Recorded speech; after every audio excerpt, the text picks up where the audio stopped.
Hello friends, welcome to study कर। मैं हूं आपका दोस्त प्रभाकर।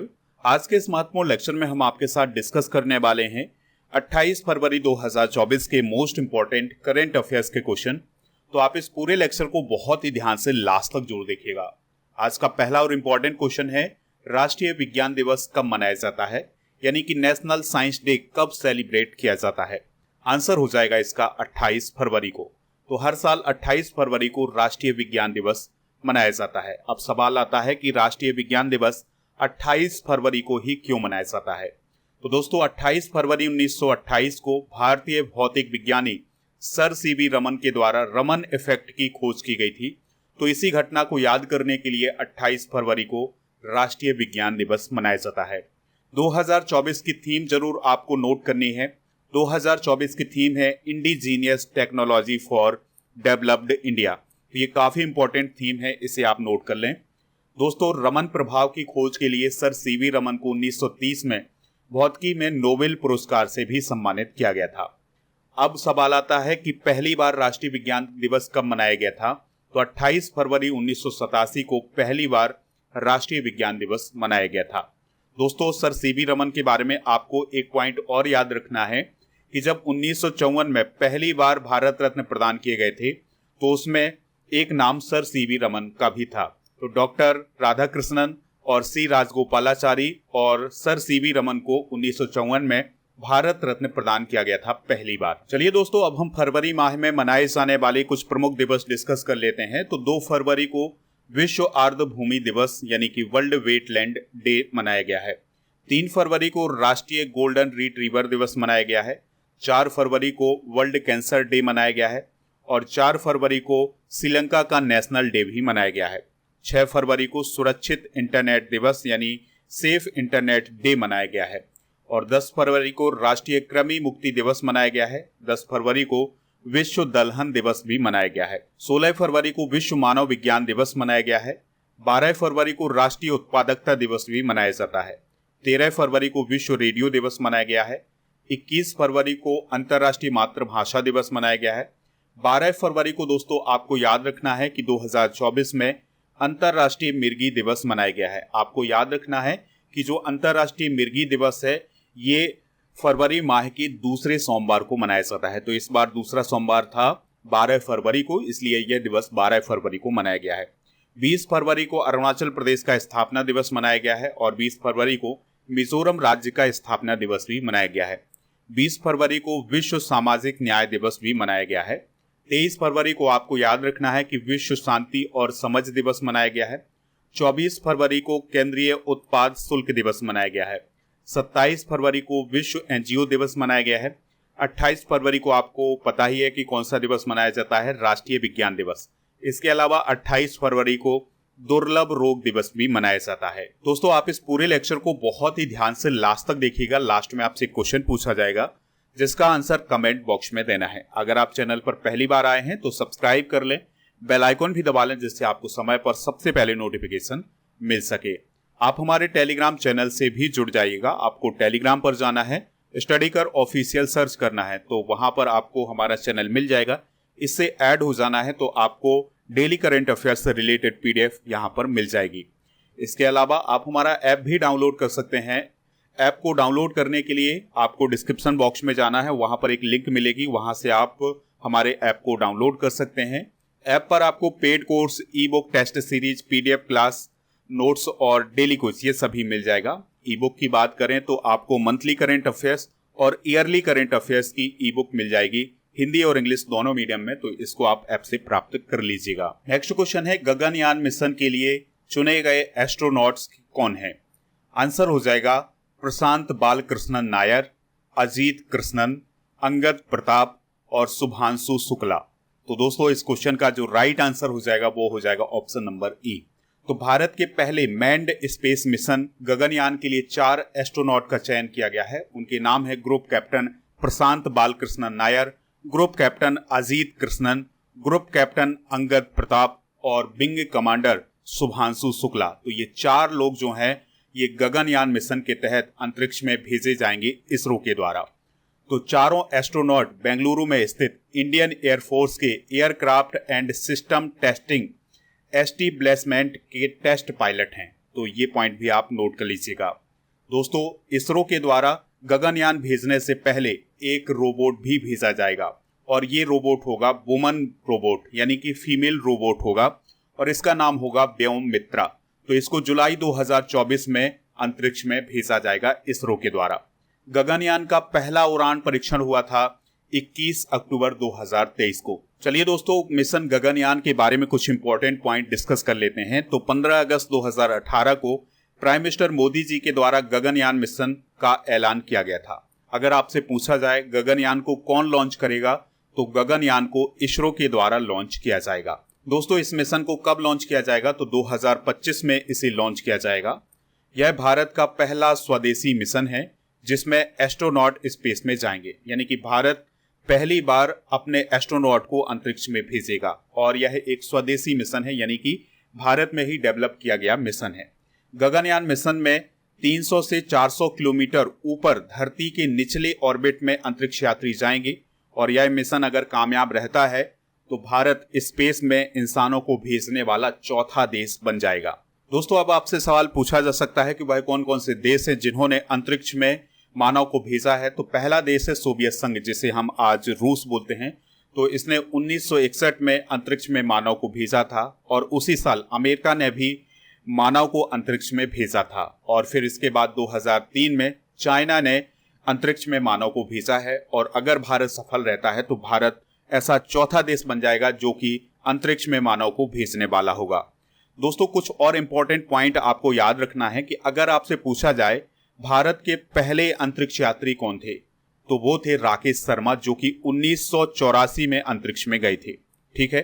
अगर आपसे सवाल पूछा जाए कि भारत की पहली महिला कौन है जो कि अंतरिक्ष में गई थी, तो उनका नाम है कल्पना चावला, जो कि 1997 में अंतरिक्ष में गई थी। दोस्तों, अगर आपसे सवाल पूछा जाए कि चंद्रमा पर जाने वाले पहले व्यक्ति कौन थे, तो उनका नाम है नील आर्मस्ट्रॉन्ग, जो कि 1969 में चंद्रमा पर गए थे और ये अपोलो 11 मिशन के तहत चंद्रमा पर गए थे।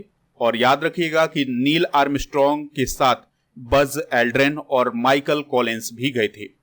अगर आपसे पूछा जाए कि अंतरिक्ष में जाने वाले पहले व्यक्ति कौन है, तो उनका नाम है यूरी गॉगरिन, जो कि रूस के थे और ये 1961 में अंतरिक्ष में गए थे। और पहला उपग्रह कौन है दुनिया का, तो उसका नाम है स्पुतनिक फर्स्ट, जो कि 1957 में लॉन्च किया गया था। नेक्स्ट क्वेश्चन है, रेंगपो स्टेशन किस राज्य का पहला रेलवे स्टेशन बना है? आंसर हो जाएगा सिक्किम। तो सिक्किम राज्य का पहला रेलवे स्टेशन बना है रेंगपो स्टेशन। तो इसकी आधारशिला अभी हाल ही में प्राइम मिनिस्टर मोदी जी के द्वारा रखी गई है। देखिए दोस्तों, पश्चिम बंगाल और सिक्किम के बीच में एक रेल लाइन परियोजना है जिसका नाम है सिबोक रेंगपो परियोजना। तो इसी का पार्ट है रेंगपो स्टेशन।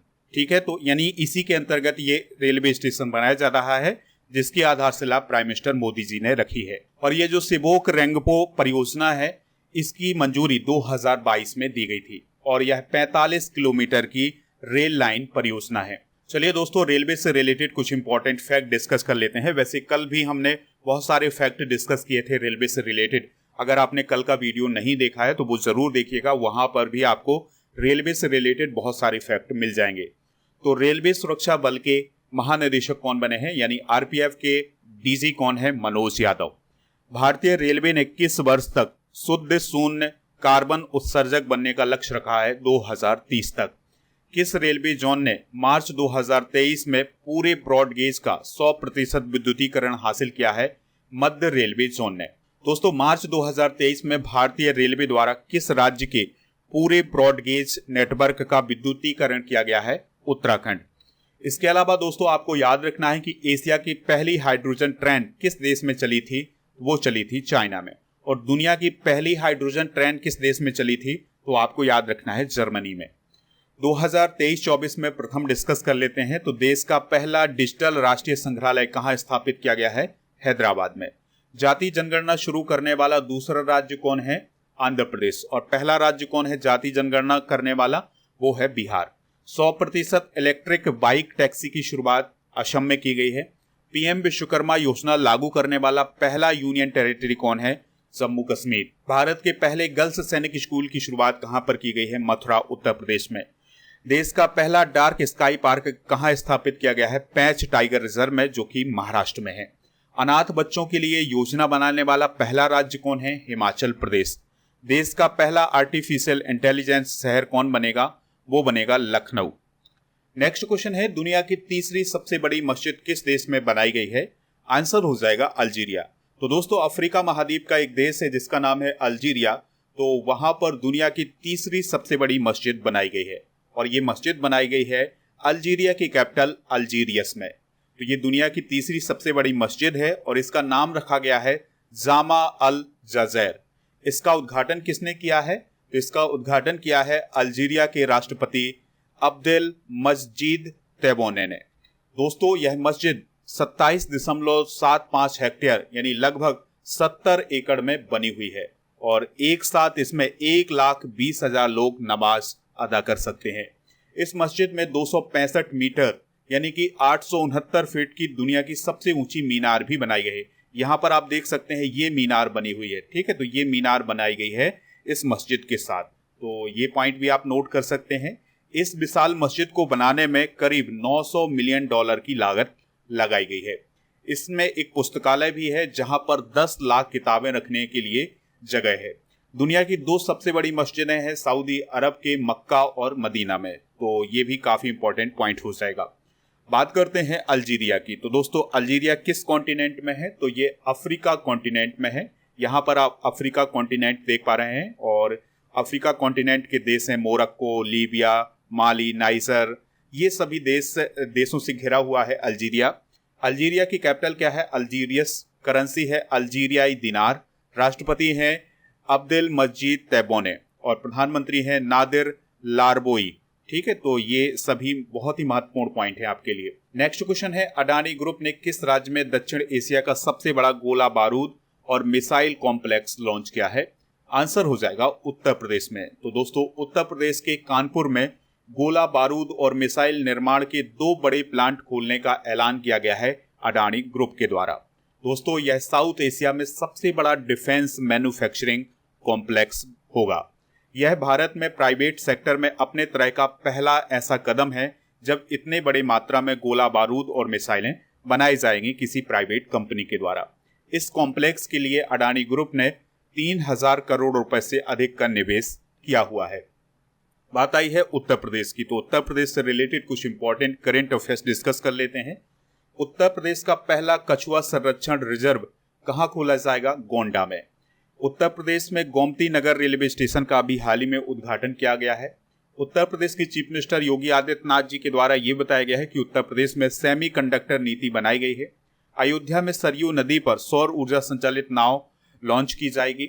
रेलवे सुरक्षा बल यानी आरपीएफ के द्वारा अभी हाल ही में उत्तर प्रदेश के लखनऊ में 67वीं Akhil Bharatiya police duty meet का आयोजन किया गया है। और उबर के द्वारा अयोध्या में इलेक्ट्रिक व्हीकल ऑटो रिक्शा सेवा शुरू की गई है। और दोस्तों, अभी हाल ही में प्राइम मिनिस्टर मोदी जी ने उत्तर प्रदेश के बुलंदशहर में 19,100 करोड़ रुपए से अधिक की परियोजनाओं का उद्घाटन और शिलान्यास किया है। यूपी सरकार ने आपदाओं की पूर्व चेतावनी के लिए राहत बाणी केंद्र का शुभारंभ किया है। और प्राइम मिनिस्टर मोदी जी ने अयोध्या में महर्षि वाल्मीकि एयरपोर्ट का उद्घाटन भी। नेक्स्ट क्वेश्चन है, मरियम नवाज किस देश में पहली महिला मुख्यमंत्री बनी है? आंसर हो जाएगा पाकिस्तान। तो दोस्तों, पाकिस्तान का एक राज्य जिसका नाम है पंजाब, तो पंजाब प्रांत की पहली महिला मुख्यमंत्री बनी है मरियम नवाज। और पाकिस्तान की हिस्ट्री में वो पहली ऐसी महिला है जो मुख्यमंत्री बनी है। उनका संबंध किस पार्टी से है? तो उनका संबंध है PMLN पार्टी से। 2011 में मरियम नवाज राजनीति में एक्टिव हुई थी। और याद रखना है आपको कि जो मरियम नवाज हैं, ये पाकिस्तान के पूर्व प्रधानमंत्री नवाज शरीफ की बेटी हैं। पाकिस्तान के प्रधानमंत्री कौन बनने जा रहे हैं आने वाले समय में? शहबाज शरीफ। और राष्ट्रपति कौन बनेंगे? आसिफ अली जरदारी। दोस्तों, पाकिस्तान के बारे में कुछ बेसिक पॉइंट जान लेते हैं। तो कैपिटल क्या है? इस्लामाबाद। अभी वर्तमान में राष्ट्रपति कौन है? आरिफ अलवी, क्योंकि अभी ना तो राष्ट्रपति की शपथ हुई है ना ही प्रधानमंत्री की शपथ हुई है। तो अभी वर्तमान में जो राष्ट्रपति और प्रधानमंत्री हैं उनको ही डिस्कस कर रहे हैं। अभी वर्तमान में प्रधानमंत्री कौन है पाकिस्तान के? तो अभी कार्यवाहक प्रधानमंत्री हैं अनवर उल हक काकर। तो इनको आप नोट कर लीजिएगा। और पाकिस्तान की करेंसी क्या है? तो यहाँ की करेंसी है पाकिस्तानी रुपया। वो कौन कौन से स्टेट हैं भारत के जिनकी सीमा पाकिस्तान से लगती है? तो पहला स्टेट है गुजरात, दूसरा है राजस्थान, तीसरा है पंजाब और चौथा है केंद्र शासित प्रदेश जम्मू कश्मीर और पांचवा है केंद्र शासित प्रदेश लद्दाख।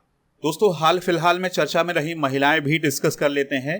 तो नल्ला थम्बी कलाई सेल्वी CSIR की पहली महिला निदेशक बनी है। गीता राणा लद्दाख में सेना की पहली महिला अफसर बनी है। लांस नायक मंजू भारतीय सेना की पहली महिला स्काई डाइवर बनी है। डॉक्टर अलका मित्तल ONGC की पहली महिला अध्यक्ष बनी है। माधुरी पुरी बुच को आप याद रखिएगा, सेबी की पहली महिला अध्यक्ष बनी है। दीपिका मिश्रा वीरता पदक प्राप्त करने वाली पहली वायुसेना अधिकारी बनी है। PT उषा के बारे में आपको याद रखना है कि वो भारतीय ओलंपिक संघ की पहली महिला अध्यक्ष हैं। और मेघना अहलावत ये भारतीय टेबल संघ की पहली महिला अध्यक्ष हैं। इसके अलावा अभिलाषा बराक कौन है दोस्तों? तो ये भारतीय सेना की पहली महिला कॉम्बैट एविएटर हैं। और Dhriti Banerjee zoological survey of India की पहली महिला निदेशक हैं। नेक्स्ट क्वेश्चन है, सबेरा कार्यक्रम किस राज्य में शुरू किया गया है? आंसर हो जाएगा हरियाणा। तो हरियाणा राज्य में एक नया कार्यक्रम शुरू किया गया है जिसका नाम है सबेरा कार्यक्रम। तो दोस्तों महिलाओं में बढ़ रहे स्तन कैंसर यानी ब्रेस्ट कैंसर की जांच के लिए हरियाणा सरकार के द्वारा सबेरा कार्यक्रम शुरू किया गया है। और इस कार्यक्रम का शुभारंभ हुआ है एम्स झज्जर से, यानी कि झज्जर का जो एम्स है वहां से इसकी शुरुआत की गई है। मेदांता फाउंडेशन और हरियाणा सरकार के स्वास्थ्य विभाग के सहयोग से यह कार्यक्रम शुरू किया गया है। दोस्तों एक आंकड़ा आपको याद रखना है कि विश्व स्तर पर लगभग 12% महिलाएं अपने जीवन काल में स्तन कैंसर की शिकार होती हैं। तो ये आंकड़ा भी आप नोट कर सकते हैं। बात करते हैं हरियाणा की। तो हरियाणा की स्थापना 1 नवंबर 1966 को हुई थी। राजधानी चंडीगढ़ है। राज्यपाल हैं बंडारू दत्तात्रेय और चीफ मिनिस्टर हैं मनोहर लाल खट्टर। बीजेपी पार्टी से उनका संबंध है। विधानसभा की सीटें हैं 90, राज्यसभा की 5 और लोकसभा की 10 सीटें हैं। राज्यों की कुछ प्रमुख योजनाएं भी डिस्कस कर लेते हैं। तो वन मित्र योजना भी हाल ही में हरियाणा में ही शुरू की गई है। विश्वकर्मा पेंशन योजना राजस्थान में शुरू की गई है। अबुआ आवास योजना झारखंड में, लाडली बहना योजना मध्य प्रदेश में और गृह लक्ष्मी योजना कर्नाटक राज्य में शुरू की गई है। नेक्स्ट क्वेश्चन है, जैन निकोल लॉफ्टी ईटन किस देश के क्रिकेटर हैं जिन्होंने T20 इंटरनेशनल मैच में सबसे तेज शतक बनाया है? आंसर हो जाएगा नामीबिया। तो नामीबिया के बल्लेबाज हैं जैन निकोल। तो उन्होंने T20 का सबसे तेज शतक बनाया है। और उन्होंने किसके खिलाफ यह शतक बनाया है? तो उन्होंने नेपाल के खिलाफ यह शतक लगाया है। दोस्तों उन्होंने 33 बॉल में अपनी सेंचुरी पूरी की थी। तो उन्होंने अपनी पारी में कुल 36 गेंदें खेली हैं जिसमें उन्होंने 101 रन बनाए हैं, 11 चौके और 8 छक्के उन्होंने लगाए हैं। चलिए दोस्तों T20 इंटरनेशनल में फास्टेस्ट सेंचुरी लगाने वाले बैटर डिस्कस कर लेते हैं। तो पहला नाम है जैन निकोल का, इन्होंने 33 गेंद में 100 बनाए थे। दूसरा नाम है कुशल मल्ला का, ये नेपाल के हैं, इन्होंने 34 गेंद में 100 रन बनाए थे। और फिर इसके बाद हैं डेविड मिलर, ये हैं साउथ अफ्रीका के, इन्होंने 35 गेंद में 100 रन बनाए थे। और चौथा नाम है रोहित शर्मा का, भारत के हैं ये, और इन्होंने भी 35 गेंद में 100 रन बनाए थे। और पांचवा नाम है सुदेश विक्रम सेकरा का, ये चेक रिपब्लिक के हैं, इन्होंने तुर्की के खिलाफ 35 गेंद में 100 रन बनाए थे। तो ये है T20 इंटरनेशनल में फास्टेस्ट सेंचुरी। दोस्तों क्रिकेट से रिलेटेड कुछ ट्रॉफियां भी आप नोट कर लीजिएगा। Rohinton trophy, GD Birla trophy, Ranji trophy, Irani trophy, CK Naidu trophy, Duleep trophy, Rani Jhansi trophy, Deodhar trophy और सैयद मुश्ताक अली ट्रॉफी, ये सभी ट्रॉफियां क्रिकेट से रिलेटेड ट्रॉफियां हैं। नेक्स्ट क्वेश्चन है, किस देश में प्रधानमंत्री सहित पूरे मंत्रिमंडल ने इस्तीफा दे दिया है? आंसर हो जाएगा फिलिस्तीन। तो फिलिस्तीन के प्राइम मिनिस्टर मोहम्मद साताएह ने अपने पूरे कैबिनेट के सहित इस्तीफा दे दिया है राष्ट्रपति को। राष्ट्रपति कौन है? महमूद अब्बास। तो उन्हें ये इस्तीफा दिया गया है। देखिए दोस्तों आपको पता है कि फिलिस्तीन का एक समूह है जिसका नाम है हमास और एक देश है जिसका नाम है इजराइल। तो इजराइल और हमास के बीच में युद्ध चल रहा है। तो इन्हीं सभी कारणों से मोहम्मद सताएह ने ये अपना इस्तीफा दिया है। दोस्तों बात करते हैं फिलिस्तीन की। तो देखिए फिलिस्तीन कहता है कि उसकी जो कैपिटल है वो जेरूसलम है। तो जेरूसलम का जो सीमित क्षेत्र है वो इसकी राजधानी है और इसका प्रशासनिक केंद्र क्या है? रामल्ला। ठीक है, तो रामल्ला से ही इसका पूरा शासन चलता है। राष्ट्रपति कौन है? महमूद अब्बास। और यहाँ की करेंसी है मिस्र पाउंड, यहाँ की यानी कि इजिप्टियन पाउंड जो है वो यहाँ पर चलता है। और इजरायली न्यू शैकेल यहाँ पर चलता है और जॉर्डियन दिनार ये भी यहाँ पर चलता है। नेक्स्ट क्वेश्चन है जीडी बिरला पुरस्कार 2023 से किसे सम्मानित किया गया है? आंसर हो जाएगा डॉक्टर अदिति सेन डे को। तो दोस्तों, भौतिक शास्त्र की वैज्ञानिक हैं अदिति सेन डे, तो उन्हें क्वांटम सूचना एवं संगणना के क्षेत्र में किए गए कार्य के लिए 2023 का घनश्याम दास बिरला पुरस्कार दिया गया है, जिसे हम जीडी बिरला पुरस्कार के नाम से भी जानते हैं। तो प्रोफेसर अदिति सेन जीडी बिरला पुरस्कार जीतने वाली पहली महिला वैज्ञानिक बनी है। वह 2009 से प्रयागराज में स्थित हरिश्चंद्र अनुसंधान संस्थान में भौतिकी विभाग में प्रोफेसर के पद पर कार्यरत हैं। दोस्तों, अदिति सेन डे को इस पुरस्कार के अंतर्गत 5 लाख रुपए की राशि दी जाएगी। बात करते हैं जीडी बिरला पुरस्कार की, तो ये वैज्ञानिक अनुसंधान के लिए दिया जाता है। इसकी स्थापना 1991 में के बिरला फाउंडेशन के द्वारा की गई थी। यह पुरस्कार उत्कृष्ट वैज्ञानिक अनुसंधान के लिए दिया जाता है और यह पुरस्कार 50 वर्ष से कम उम्र के भारतीय वैज्ञानिकों को प्रदान किया जाता है। तो ये भी इसमें शर्त रखी गई है कि वे वैज्ञानिक जिनकी उम्र 50 वर्ष से कम है उन्हें यह पुरस्कार दिया जाता है। राशि कितनी दी जाती है? 5 लाख रुपए की। 2022 में यह पुरस्कार प्रोफेसर नारायण प्रधान को दिया गया था। ये सभी पॉइंट आप नोट कर सकते हैं। चलिए दोस्तों, कल के करंट अफेयर्स को रिवाइज कर लेते हैं, फिर इसके बाद जनरल नॉलेज के पिटारे को डिस्कस करेंगे। लास्ट में पूछेंगे आपसे एक क्वेश्चन जिसका आंसर कमेंट बॉक्स में देना है। तो कल का पहला क्वेश्चन था, पीएम मोदी ने अमृत भारत स्टेशन योजना के तहत कितने रेलवे स्टेशनों के पुनर्विकास की आधारशिला रखी है? 554 रेलवे स्टेशन। शिक्षा मंत्रालय ने 2024-25 सत्र में कक्षा 1 में प्रवेश की आयु कितनी निर्धारित की है? 6 वर्ष से अधिक। एडिथ और पीटर ओ डोनेल पुरस्कार से किसे सम्मानित किया गया है? प्रोफेसर अशोक वीर राघवन को। भारत में खेले गए टेस्ट मैचों में सबसे ज्यादा विकेट लेने वाले गेंदबाज कौन बने हैं? आर अश्विन। यूजीसी के द्वारा बिहार केंद्रीय विश्वविद्यालय को किस श्रेणी का दर्जा दिया गया है? तो श्रेणी फर्स्ट का दर्जा दिया गया है। पर्पल उत्सव का आयोजन कहाँ किया गया है? अमृत उद्यान दिल्ली में। पंकज उधास का निधन हो गया है, वह कौन थे? तो वह एक गजल गायक थे। खेलो इंडिया विंटर गेम्स 2024 में सबसे अधिक मेडल किसने जीते हैं? सेना ने। विश्व की सबसे बड़ी अनाज भंडारण योजना की शुरुआत किसने की है? नरेंद्र मोदी जी ने। विश्व बैंक के GEF की पहली महिला डायरेक्टर कौन बनी है? गीता बत्रा। दोस्तों, आज के जनरल नॉलेज के पिटारे में हम डिस्कस करेंगे यूनेस्को वर्ल्ड हेरिटेज में शामिल भारत के प्रमुख स्थल। तो उत्तर प्रदेश के आगरा के किले को 1983 में, महाराष्ट्र के एलोरा की गुफाओं को 1983 में, महाराष्ट्र के अजंता की गुफाओं को 1983 में, उत्तर प्रदेश के ताजमहल को 1983 में, तमिलनाडु के महाबलीपुरम के स्मारकों को 1984 में, उड़ीसा के सूर्य मंदिर जो कि कोणार्क में है इसे 1984 में, असम के काजीरंगा नेशनल पार्क को 1985 में, राजस्थान के केवलादेव नेशनल पार्क को 1985 में, असम के मानस वन्यजीव अभ्यारण्य को 1985 में और मध्य प्रदेश के खजुराहो के स्मारकों को 1986 में यूनेस्को वर्ल्ड हेरिटेज में शामिल किया गया है। कल के करंट अफेयर्स में आपसे पूछा गया था कि भारत के एजुकेशन मिनिस्टर कौन है? तो वो हैं धर्मेंद्र प्रधान। तो सभी लोगों ने इसका आंसर धर्मेंद्र प्रधान बताया हुआ है। आज का क्वेश्चन है, एलोरा की गुफाएं किस राज्य में है? जो भी इसका राइट आंसर हो कमेंट बॉक्स में जरूर बताएं, हमें इंतजार रहेगा आपके आंसर का।